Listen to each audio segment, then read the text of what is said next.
So hi guys, welcome back to Chalamala systems. So మనకి రీసెంట్గా ఈ మంత్లోనే మనకి నుంచి Iqoo Neo 7 సిరీస్ లాంచ్ అయిందని చెప్పుకోవచ్చు. సో ఈ ఫోన్ వచ్చేసరికి మంచి గేమింగ్ ఓరియంటెడ్ ఫోన్. సో దీని యొక్క డీటెయిల్ స్పెసిఫికేషన్స్ మనం ఈ వీడియోలో చెప్పుకుందాం. సో ఎవరైనా ఫస్ట్ టైం ఛానల్కి వస్తే మాత్రం అందరూ సబ్స్క్రైబ్ చేసుకోండి. ఒకవేళ ఈ వీడియో కనుక నచ్చితే మాత్రం అందరూ లైక్ చేయండి అండ్ షేర్ చేయండి. అండ్ ఖచ్చితంగా బెల్ నోటిఫికేషన్ ఆన్లో పెట్టుకోండి. సో నేను ఏ వీడియో పెట్టినా కూడా మీకు నోటిఫికేషన్స్ వస్తూ ఉంటాయి. So let's start the video. Firstly display వచ్చేసరికి మనకి 6.78 ఇంచ్ 120 Hz AMOLED డిస్ప్లే ఇచ్చారు. సో డిస్ప్లే క్వాలిటీ చాలా బాగుంటుందని చెప్పుకోవచ్చు. అండ్ టచ్ శాంప్లింగ్ రేట్ కూడా 360 Hz టచ్ శాంప్లింగ్ రేట్ కూడా ఇచ్చారు. సో అది కూడా చాలా బాగుంటుంది. టచ్ శాంప్లింగ్ రేట్ అంటే ఏంటంటే మనం టచ్ చేస్తున్నప్పుడు ఎంత ఫాస్ట్గా మనం టచ్ రెస్పాన్స్ తీసుకుంటుందో డిస్ప్లే, దాని మీద టచ్ శాంప్లింగ్ రేట్ అనేది డిపెండ్ అవుతుంది. సో 120 Hz డిస్ప్లే కాబట్టి మనకి ఎక్కడా కూడా ల్యాగ్స్ కానీ ఫ్రేమ్ డ్రాప్స్ కానీ మనము చూడము. బట్ ఇది LTPO డిస్ప్లే కాదు, ఒక మంచి AMOLED డిస్ప్లే అని చెప్పుకోవచ్చు. ఆ ప్రైస్ బ్రాకెట్లోని 25 to 30K ప్రైస్ బ్రాకెట్ లో one of the best displays ఏదైనా ఉందంటే మాత్రం అది డిస్ప్లే అని చెప్పుకోవచ్చు. అందులో ఏమాత్రం సంకోచం కానీ మొహమాటం కానీ లేదు. సో డిస్ప్లే చాలా బాగుంది. అండ్ మనకి ఇది HDR10+ సపోర్ట్ చేస్తుంది, డాల్బీ విజన్ సపోర్ట్ చేస్తుంది. అండ్ మనకి గేమింగ్ ఓరియంటెడ్ ఫోన్ కాబట్టి చాలా మంచి ఫీల్ కూడా ఇస్తుంది అని చెప్పుకోవచ్చు. మనకి కలర్స్ కూడా చాలా బాగా కనిపిస్తాయి. 10-bit colour panel. సో ప్రతి ఒక్క డిపార్ట్మెంట్ లో కూడా డిస్ప్లేలో మాత్రం ప్రతి ఒక్కటి కూడా ఇంక్లూడ్ అయి ఉన్నాయి. సో అదొక మంచి విషయం అని చెప్పుకోవచ్చు. అండ్ నెక్స్ట్ వచ్చేసరికి ప్రాసెసర్. దీనికి ప్రాసెసర్ వచ్చేసరికి డైమెన్సిటీ 8200 అనే ప్రాసెసర్ ఇచ్చారు. సో ఇది మీడియాటెక్ డైమెన్సిటీ ప్రాసెసర్ ఇది. అండ్ ఇది 4 nm మీద బిల్డ్ అయిన ప్రాసెసర్ ఇది. సో డైమెన్సిటీ నుంచి one of the powerful processor ఏదైనా ఉందంటే మాత్రం అది ఇదే అని చెప్పుకోవచ్చు. దీని తర్వాత మిగతా అవన్నీ వస్తాయి. సో ఇది కూడా స్నాప్డ్రాగన్ 8+ Gen 1 కంటే బాగా పర్ఫామ్ చేస్తుంది, కానీ స్నాప్డ్రాగన్ 8 Gen 2 కన్నా కొద్దిగా తక్కువ పర్ఫామ్ చేస్తుంది అని చెప్పుకోవచ్చు. సో ఇవన్నీ కూడాను చాలా పవర్ఫుల్ ప్రాసెసర్స్.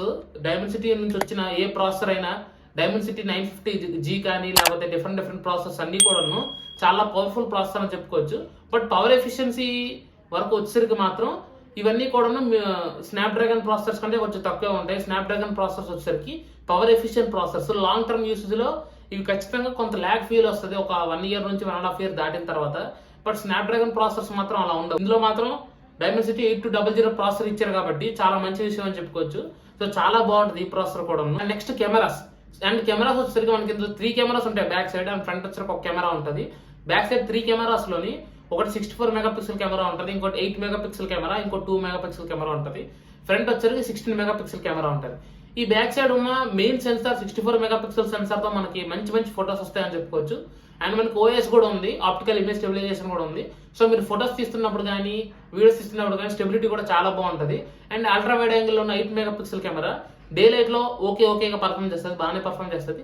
బట్ లో లైట్ లోకి వచ్చేసరికి మాత్రం మనం ఖచ్చితంగా నాయిస్ చూస్తాం మనం. సో అది ఖచ్చితంగా మీరు మనసులో పెట్టుకోవాలి. అండ్ మిగిలిన 2 MP వచ్చేసరికి దేనికి పనికిరాదు. ఎప్పుడో ఒకవేళ మ్యాక్రో లెన్స్ తో మీరు ఫొటోస్ తీసుకోవాలనుకుంటే యూజ్ అవుతుంది, లేకపోతే థర్డ్ కెమెరా అసలు యూజ్ అవ్వదు ఎక్కడ కూడా. ఫ్రంట్ వచ్చేసరికి 16 MP కెమెరా అయినా కూడా చాలా మంచి పర్ఫార్మెన్స్ ఇస్తాయి డే లైట్ లో కానీ లో లైట్ లో కానీ. బట్ ఎక్స్ట్రీమ్ లో లైట్ లోకి వెళ్తే మాత్రం మనకు ఖచ్చితంగా నాయిస్ కనిపిస్తుంది అని చెప్పుకోవచ్చు. సో కెమెరా డిపార్ట్మెంట్ లో కూడా చాలా బాగుంది. ఈ ప్రైస్ బ్రాకెట్ లో మంచి కెమెరాస్ ఇవ్వడానికి ట్రై చేశారని చెప్పుకోవచ్చు. అండ్ మనకు నెక్స్ట్ వచ్చరికి బ్యాటరీ. సో బ్యాటరీ వచ్చరికి మనకి ఇందులో 5000 mAh బ్యాటరీతో పాటు 120 watt ఫాస్ట్ ఛార్జింగ్ ఉంది. సో మనం గేమింగ్ ఆడుతున్నప్పుడు బ్యాటరీ కూడాను మనకి 4000 కానీ 4500 కానీ ఉంటే మనకి గేమింగ్స్ ఆడుతున్నప్పుడు జనరల్ గా ఎక్కువ హీట్ తీసుకుంటది కాబట్టి ఎక్కువ ప్రెషర్ పడుతుంది ప్రాసెసర్ మీద. బ్యాటరీ కూడా చాలా ఫాస్ట్ గా డ్రైన్ అయిపోతూ ఉంటది. బట్ ఇందులో మాత్రం మనకు ఒక 500 mAh బ్యాటరీ ఎక్కువే ఉంది కాబట్టి, సో 5000 mAh బ్యాటరీ ఉంది కాబట్టి మనకి ఈజీగా ఫుల్ వర్కింగ్ డే యూజ్ అవుద్ది. అండ్ మనం గేమింగ్ ఆడుతున్నప్పుడు కూడా ఈజీగా 5 to 6 hours వరకు స్క్రీన్ ఆన్ టైం ఈజీగా వస్తుంది అని చెప్పుకోవచ్చు. అండ్ మనకు 120 watt ఫాస్ట్ ఛార్జింగ్ ఉంది కాబట్టి మనకి 0 to 50% అనేది 10 minutes లోనే ఛార్జ్ అయిపోతుందని కంపెనీ క్లెయిమ్ చేస్తున్నారు. సో అది చాలా మంచి విషయం అని చెప్పుకోవచ్చు. అండ్ మనకి ఇందులో 5G ఉందా లేదా బ్రో అంటే ఖచ్చితంగా 5G ఉంది. ఇందులో 10 5G బ్యాండ్స్ ఉన్నాయి. N1, N3, N5, N7, N27, N28, N47, N48 కానీ N77, N78, N256 ఇలాంటి బ్యాండ్స్ అన్ని కూడా ఉన్నాయి ఇందులోని. అండ్ మనకి బాక్స్ లో ఏమైనా కంటెంట్స్ వస్తాయంటే మాత్రం మనకి పౌచ్ వస్తుంది, స్క్రీన్ గార్డ్ వస్తుంది, మనకి చార్జర్ వస్తుంది, ఛార్జింగ్ కేబుల్ వస్తుంది, డాక్యుమెంట్ వస్తుంది, ఇవన్నీ కూడా వస్తాయని చెప్పుకోవచ్చు. అండ్ Iqoo వాళ్ళు, Vivo వాళ్ళు, Oppo వాళ్ళు మాత్రం ఈ బడ్జెట్ లో ఏ ఫోన్స్ లో కూడా బాక్స్ లో నుంచి చార్జర్ కానీ కేబుల్ కానీ రిమూవ్ చేయట్లేదు. ఒక మంచి విషయం అని చెప్పుకోవచ్చు.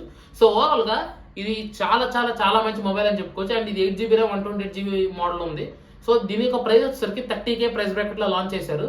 సో 30K ప్రైస్ బ్రాకెట్ లో లాస్ట్ టైం కూడా Iqoo Neo 6 కూడా అందుకే లాంచ్ చేశారు, Iqoo Neo 7 కూడా అందుకే లాంచ్ చేశారు, Iqoo 7, Iqoo 3 ఇవన్నీ కూడా అదే ప్రైస్ బ్రాకెట్ లో లాంచ్ చేసిన మొబైల్స్. అండ్ మనకి దీని మీద 2000 వరకు కార్డ్ డిస్కౌంట్ వస్తుంది. సో ఎఫెక్టివ్ ప్రైస్ వచ్చేసరికి 28K ప్రైస్ బ్రాకెట్ ఇది. సో మీ బడ్జెట్ ఇంకా 25,000 నుంచి 30,000 అయితే మీకు ఒక మంచి గేమింగ్ మొబైల్ కావాలి అండ్ ఐక్యూ నుంచి మంచి పవర్ఫుల్ మొబైల్ కావాలనుకుంటే మాత్రం ఐక్యూ నియో 7 అనేది చాలా మంచి ఆప్షన్ అవుతుంది మీకు.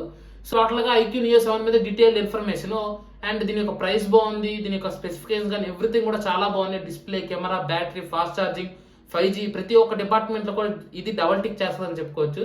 సో చాలా మంచి ప్రైస్ బ్రేకెట్ లో చాలా మంచి మొబైల్ తెచ్చారు ఐక్యూ వాళ్ళు. వాళ్ళు స్టార్టింగ్ నుంచి కూడా అగ్రెసివ్ బ్రాండ్ ఆఫ్ కంపెనీ లాగే ఉన్నారు. వాళ్ళు ఐక్యూ నియో 6 లాంచ్ చేసినప్పుడు కానీ, ఐక్యూ 7 లాంచ్ చేసినప్పుడు కానీ, లేదా ఐక్యూ నుంచి బడ్జెట్ లో మొబైల్స్ లాంచ్ చేసినప్పుడు ఐక్యూ Z6 కానీ, ఐక్యూ Z6 Pro కానీ, ఐక్యూ Z5 కానీ ఇవన్నీ కూడా చాలా మంచి ప్రాసెసర్ తో లాంచ్ అయిన మొబైల్స్. అండ్ ఓఎస్ వచ్చేసరికి ఫన్ టచ్ చాయిస్ మీద ఉంటుంది అండ్ బేస్డ్ ఆన్ Android 13 ఉంటుంది ఖచ్చితంగా. అండ్ మనకి ఆండ్రాయిడ్ అప్డేట్స్ వచ్చేసరికి ఒక 2 years వరకు ఆండ్రాయిడ్ అప్డేట్స్ ఉంటాయి అండ్ 3 years వరకు సెక్యూరిటీ ప్యాచ్ అప్డేట్స్ కూడా ఇస్తారు. సో అందులో మాత్రం ఎటువంటి డౌట్ లేదు. సో ఓవరాల్ గా చాలా మంచి మొబైల్ తేడానికి ట్రై చేస్తారు అండ్ చాలా మంచి మొబైల్ తెచ్చారు కూడా.